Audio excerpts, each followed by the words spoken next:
Welcome to Todd Talk. Today I'm going to tell you about a play I saw in New York. Todd Talk is brought to you by Billy Beef's Turkey Dogs. These dogs are all bird. So about 7 or 8 years ago, I went to New York for my very first time, and I made a big list of stuff I wanted to do.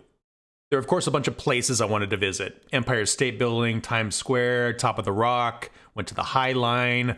There were also a bunch of places I wanted to eat, and a bunch of bars I wanted to visit. And since I was in New York, I thought, why not see a play? So I did some research, and it turns out Broadway is pretty expensive. Now, I was looking at tickets for Phantom of the Opera and Hamilton, and, they're hundreds of dollars. So I scrapped that idea, and then somebody suggested I look for some off-Broadway plays. So I did a little bit of research, and then I discovered that there were a bunch of interactive or immersive plays. Now, I don't know about you, but I love immersive theater, and I've had a couple of chances to experience it. Years and years ago, I went to Tony and Tina's wedding, and this is a play, but it is a wedding, and you go as a guest of this wedding, and the characters are actually the people getting married and their families, and it is like you are at a wedding. Instead of like a traditional stage play, it is happening around you, and you are very much a part of it. The wedding, of course, is very wacky and kind of goes off the rails, and then you go to the reception, and there's a bunch of drama, and somehow, even with all of these guests being part of what's going on, they keep it on the rails and actually tell a story, and it's really, really satisfying. I actually went a couple of different times because I just couldn't believe that somehow they managed to tell this story over and over again with so many variables. But they did, and it was absolutely brilliant. I also went to a place that used to be in Disney World. It's not there anymore, but it used to be called the Adventurers Club. When you walked in, it was the 1930s, and it was the only night the club was open to the public where they inducted new members. I mean, that's the story every night, is that it's the only night that they let the public in and induct new members, but that was the story. That was why you were there. And the place was decked out in artifacts and animal heads and masks and tiki items and just all kinds of explorer and adventurer paraphernalia. Of course, because it was Disney, the masks and the animal heads on the walls would talk to you, and it was very, very immersive and very fun. And amongst the guests were the members of the Adventurers Club, and they were all these very, very renowned adventurers who each had stories to tell about what they had done or what they were famous for. I remember there was this one lady, and her shtick was that she had been everywhere. She had seen the entire planet, and you could talk to her and tell her about where you were from or your hometown, and she would talk like she had been there. She'd be like, oh yeah, that restaurant that's on the intersection of this and that, I love their sandwiches. And you'd be like, how the hell do you know about that? I'm sure because of Disney magic, somebody was somehow looking all of this up and feeding it into an earpiece or something like that. But it was really, really well done and very convincing. So back to New York. I'd done a lot of reading, and in many articles, people listed a play called Sleep No More. When I went to their website and when I watched videos, it seemed really bizarre, really kind of Lynchian, like David Lynch, surreal, kind of spooky, definitely up my alley. So I bought a ticket. So when I was in New York, this particular production takes place in this building that's up in kind of the Chelsea end of town. So I walked over there, and you come to this warehouse that's 5 stories tall, just an old brick building. And there's a front door, and it says the McKittrick Hotel. It's not actually a hotel, but that's where they staged this play. The McKittrick does other things too. They'll do other productions, or they'll do like magician hosting or, dance nights, things like that. It's kind of a cool place. So I arrive, go to the front door, they let me in, and there's this long hallway that just leads to a reception desk that looks like a old hotel lobby desk. There's 2 people, and behind them are all of these keys, and there's the little bell to ring for them, and they look a little bit out of place, out of time, like they're kind of from like the 30s or 40s. So I give them my ticket, and they give me my key. And my key was just a playing card. So mine was, I think, the 2 of spades. And And then they direct me to go ahead and head into the hotel. So to the right of the reception desk were these stairs that just climbed into the darkness. And I climbed these stairs until I got to the top, and I could see nothing. And I just froze. I just stood there for probably a full minute. So in the dark, I hear somebody walking up behind me, and it's one of the people from the reception desk. And they asked, "Are you lost?" I say, "I am." And so they instruct me, just go ahead and keep walking. And I do, into the darkness. And suddenly, out of the corner of my eye, several yards away, I see a little brown paper bag with a candle in it. So I walk towards that. This candle is on the floor, barely illuminating this corner. And once I get there and I look, I can see way over there another paper bag with a candle on it. So I head in that direction. I do this several times, just heading into the darkness, no way of getting back, nobody else around, just me in the darkness, heading towards these pinpricks of light. And then finally, as I get to this candle and I look, there's a bar. And this bar is kind of swanky. Again, feels very much out of time, like I'm in the 1930s. And the people in the bar look like they're from the 1930s.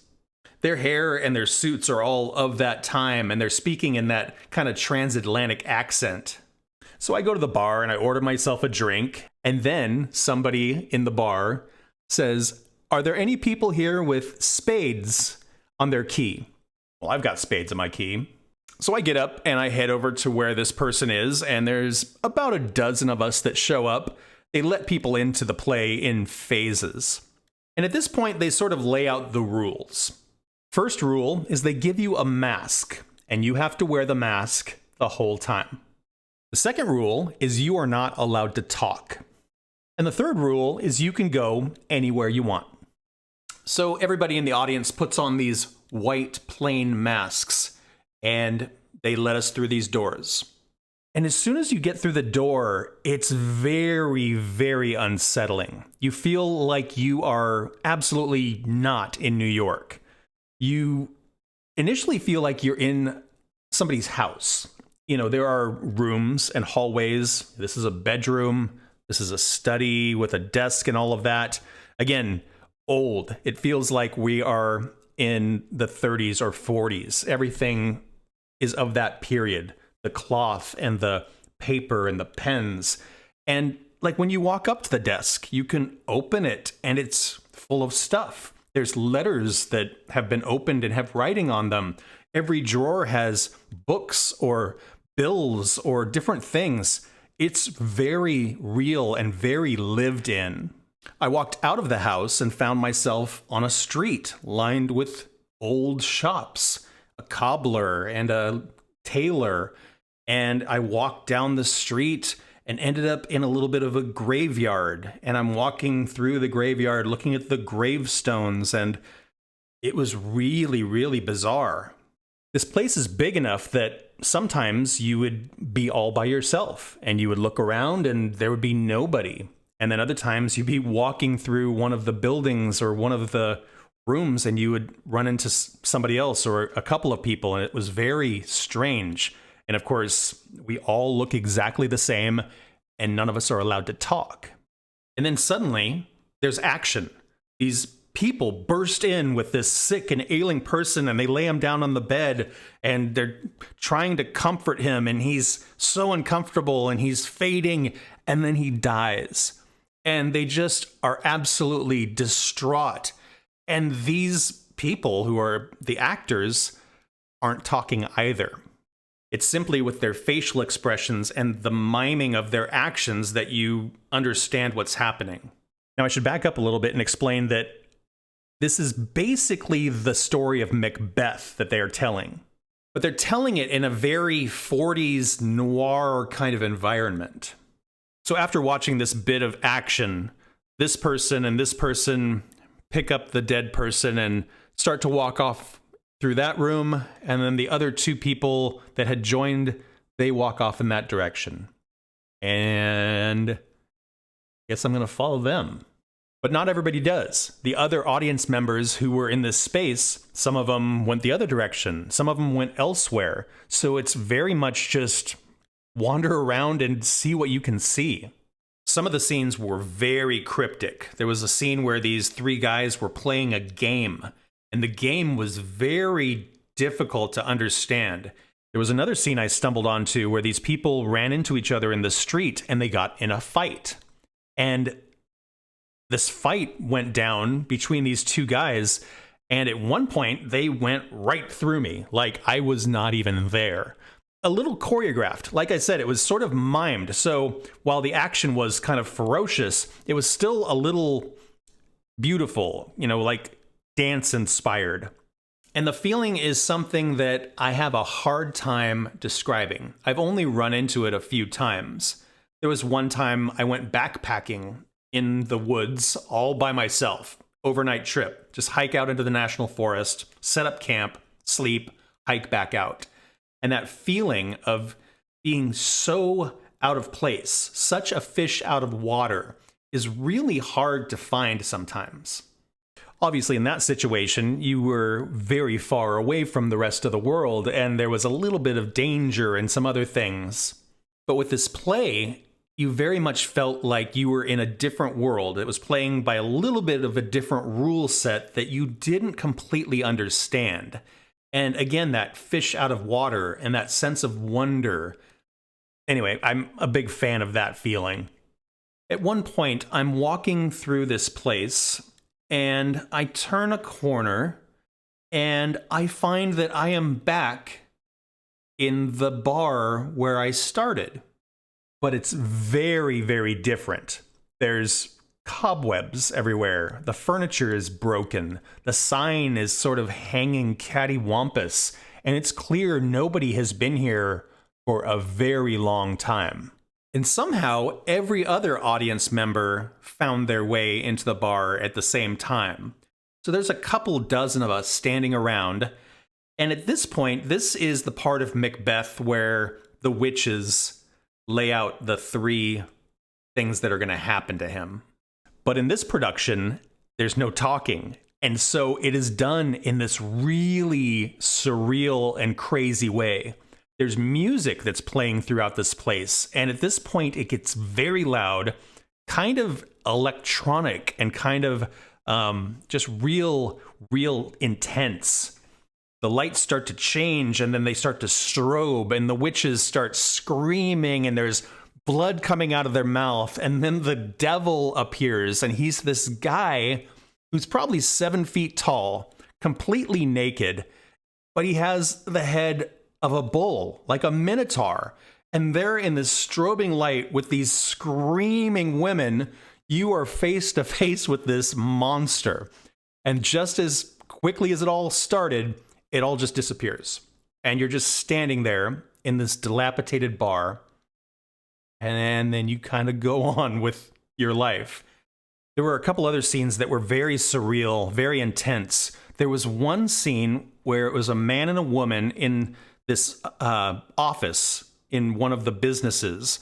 And you could tell there was some sort of exchange going on. She seemed very distraught. He seemed a little smug.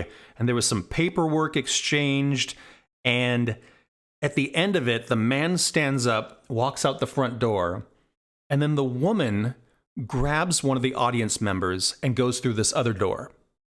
And when you go to follow her, the door is locked. This happened a couple of times where an audience member was absconded with, or where a road was cut off.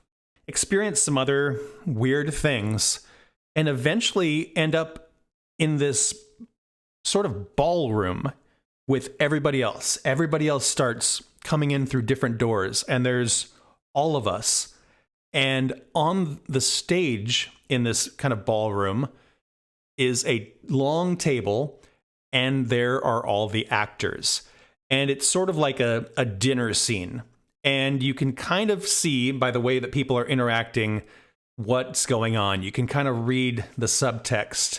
And this is the part where they kind of pull Macbeth aside and, hold him accountable for what he's done and kill him.